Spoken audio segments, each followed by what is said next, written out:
The epic 7-overtime Division II state title game, unfortunately there had to be a loser, and it was the Wildcats.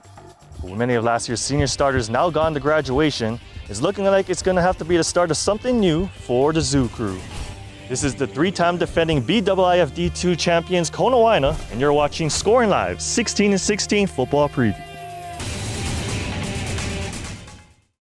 The Wildcats scored 18 points in the fourth quarter to duke it out back and forth against Lahaina Luna, but after 7 overtime periods, it was Konawaena walking away without a state title.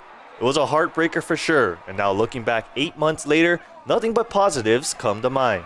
It was definitely a motivation for me, because just to think that we went so far and we were so close, but at the same time we could have had it all. I think that we could have done better, and I just want to make it up to those seniors that left that, didn't get the chance to have that.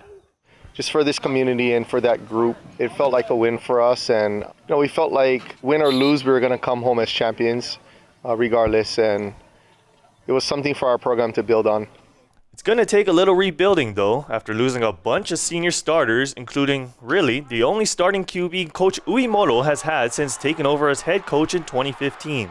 2-time All-Hawaii Offensive Player of the Year, Austin Ewing. We were looking up to such higher people that it's kind of weird for us to step up to their role, and it's hard to get on them. I mean, sometimes they don't listen, but we have to learn how to step up and take control. I kind of grew through this head coaching process and as an offensive coordinator with Austin Ewing, and I would say that at times it felt like I was cheating a little bit having somebody of that caliber.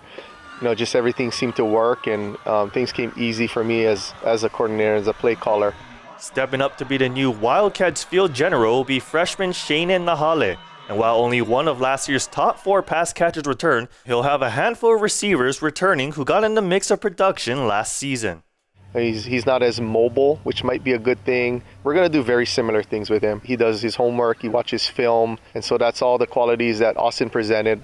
Offensively, we're still going to run a lot of tempo. We're going to try to push the pace and see if we can get our athletes out back into space and trying to hit you between the tackles with some run. We're usually going to be outmatched size and physically all the time, and so we're just going to have to use the attributes with speed and athleticism, and we're going to give it our best shot and see where it lands and do things the right way. Small in size and small in numbers. Off-season workouts can be tough to get players to come out for, but the announcement of an opening weekend non-league matchup with perennial power Kahuku helped alleviate all of that. It was very little turnout, but then once they bring the announcement up that we're playing that game, a bunch of them came out, started working harder, and got us all pumped up, push ourselves to play a better high standard team. Oh, we all watched that Kuku game last year, and just, the level of football that they play at, and it's just, we want to really see what we're made out of and try and match that. They'll also hope to match their 3-year reigning league championship run. The game against Kahuku, they're hoping it serves as a wake-up call to grow through in the face of adversity.